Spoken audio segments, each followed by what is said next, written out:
ఓహో. నేను ట్రై చేశాను, నాకు అది తీసుకోలేదమ్మా. మీరు చూడలేదు అనుకుంటా ఏంటండి? ఉదయం క్లాస్ అది లో. ఓన్లీ హోస్ట్ కే ఉంటుందండి. అర్థం కాలేదు. అదే అమ్మ చూడలేదు అనుకుంటా. ఏంటది? క్లాస్ లోకి రికార్డ్ మీరు అడ్మిట్ చేయడానికి. చేయాలి కదా, రికార్డ్ ఉదయం క్లాస్ చేశాను. అమ్మా. ఆ, ఆ?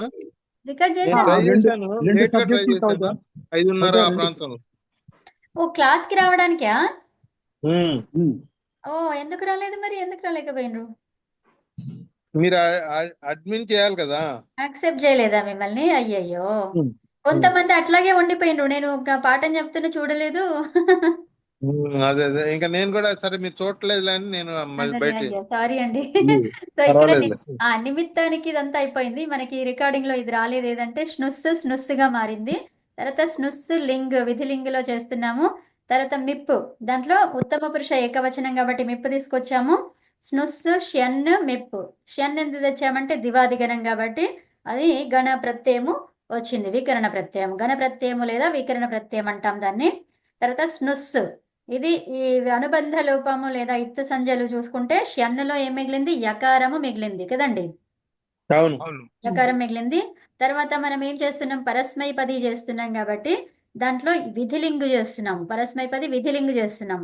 అందుకని యాసుట్ అనేది ఆగమంగా వచ్చింది. అది ఎక్కడ పెట్టాలి అంటే ఒక పరిభాషా సూత్రం చెప్తుంది, నువ్వు ఇక్కడ పెట్టు, దేని ద్వారా అది వచ్చింది ఆగమము, అయితే దానికి పూర్వం పెట్టు అని చెప్పింది. సో మిప్ ద్వారా వచ్చింది కాబట్టి ఆ పరస్మైపది ప్రత్యయం ఏంటిది? మిప్. అవునా? సో మిప్ అనేది పరస్మైపది ప్రత్యయం కాబట్టి దానికి పూర్వం వస్తే ఇక్కడ యాసెట్, తర్వాత మిప్ వస్తుంది. ఆ మిప్కి ఆదేశంగా ఎవరొచ్చారు? గిత్తులకారము. ఇది చేసేది ఏంటిది? విధిలింగ్. విధిలింగులో గకారం ఇత్తైనటువంటిది కాబట్టి అది గిత్తులకారము. అందులో 2 సూత్రాలు గుర్తుపెట్టుకోవాలి. ఒకటేమో ఇతశ్చ, ఇంకొకటేమో తస్తస్థమిపాన్ తాంతం తామః.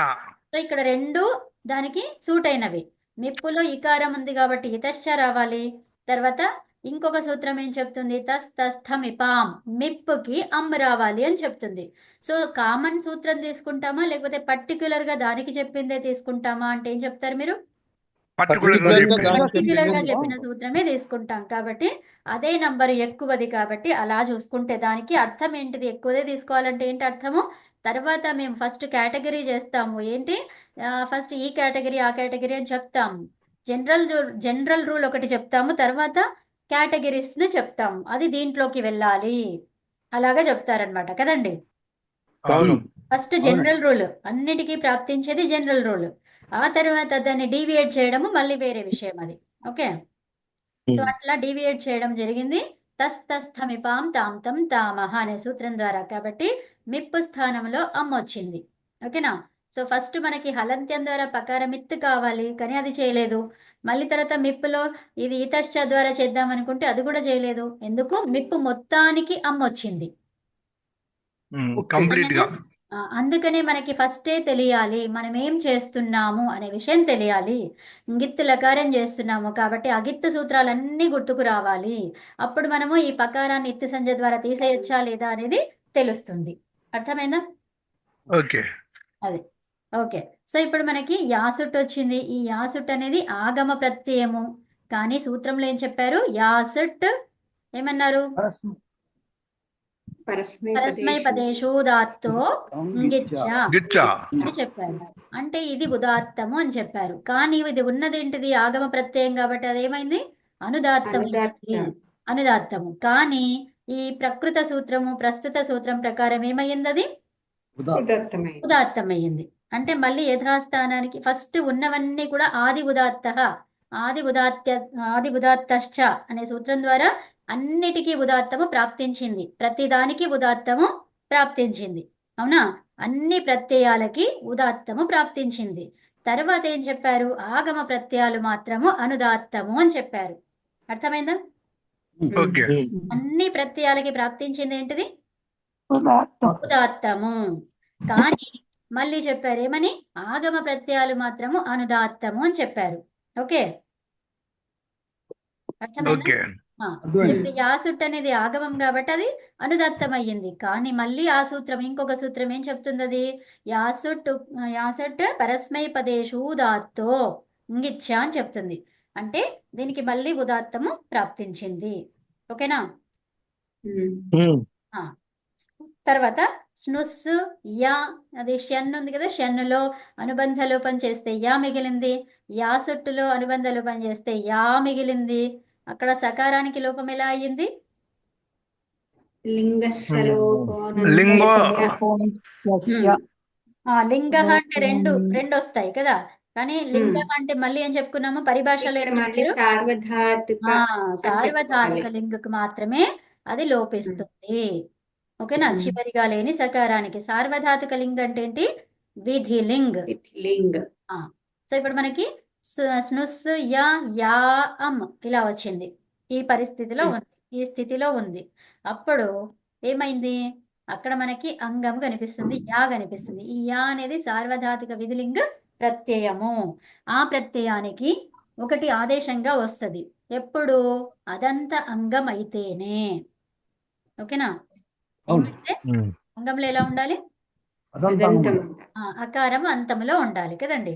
సో అదంత అంగము అయితే అదంత అంగము ఉంటేనే దానికి యా అనే దానికి ఈ యు ఆదేశం వస్తుంది. ఆ ఈ యు ఆదేశం రావడానికి ఏ సూత్రం పనిచేసింది? అతోయేయః. ఓకే, 7-2-80. అవునా? తర్వాత స్నుస్ యు ఆ, యాని విడదీస్తే ఏంటి? యు ఆ. అవునా? యాని విడదీసాం ఇక్కడ. యాని విడదీస్తే యు ఆ. తర్వాత ఈ యు అమ్. అయితే ఇప్పుడు మనకి అచ్చులు రెండు కనిపిస్తున్నాయి, ఆ ఈ. అవునా? రెండు పక్క పక్కనే కనిపిస్తున్నాయి. సంహిత. అవునా? పక్క పక్కనే కనిపిస్తే ఏమంటాం దాన్ని? సంహిత. సంహిత. సంహిత చేస్తే ఏం కావాలి? ఒకటే రూపము రావాలి. రెండు కలిపి ఒకే ఏకాదేశం కావాలి. అవునా? ఏకాదేశం ఏం కావాలి అంటే సూత్రం చెప్తుంది. ఏమని? అచ్చు తర్వాత ఇక్కు వర్ణాలు ఉంటే, అచ్చు తర్వాత ఇక్కు వర్ణాలు ఉంటే దానికి ఏమైతుంది? గుణము లేదా వృద్ధి జరగాలి. అవునా? సో మరి ఇక్కడ ఏమన్నారు? గుణము చేసుకో అని చెప్పారనమాట. అందుకని అతో గుణే అనే సూత్రం వచ్చేసి ఏమైంది? ఆద్గుణ. ఉత్తమం. ఆద్గుణ అనే సూత్రం వచ్చి ఏమైంది? గుణమైంది. అతో గుణే అయితే ఏమయ్యేది? పరరూపం వచ్చేది. అంటే సో ఈ వచ్చేది కదండి. అవునా? ఉత్తమం. ఆద్గుణ. ఓకే, ఆ గుణము ఎక్కడైతుంది? ఇక్కు వర్ణాలకే అవుతుంది. ఇక్కు వర్ణాలకే అవుతుందంటే ఈనే ఉంది అంటే ఈ యా ఏమైపోయింది? దీంట్లో కలిసిపోయింది. ఓకేనా? కలిసిపోయింది. అందుకని ఏ వచ్చేసింది. ఇక్కుకే ఏ వస్తుంది కదా, ఇక్కుకి గుణము వస్తుంది, ఇక్కులకే వృద్ధి జరుగుతుంది. అవునా? ఈ ఆ ఏమైంది అంటే ఇందులో కలిసిపోయింది. సో అది ఆద్గుణ అనే సూత్రం ద్వారా. 6-1-87. తర్వాత ఇక్కడ మనకి యకారం కనిపిస్తుంది. యు అనేది చివరిగా ఇక్కడ ఏముంది? ఇక్కడ యు గాని వు గాని కనిపిస్తే ఇక్కడ కూడా యు ఉంది. అవునా? 2 యులు ఉన్నాయి మనకి. అవునా?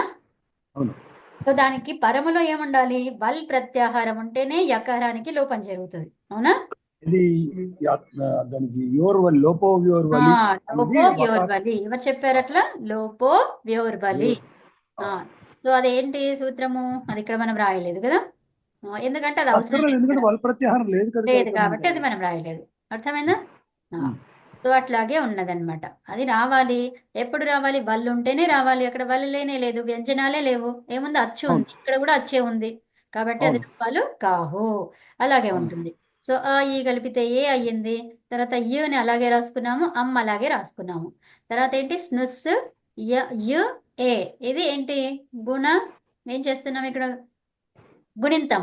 గుణింతం అంటే ఏంటి? వర్ణ సమ్మేళనం.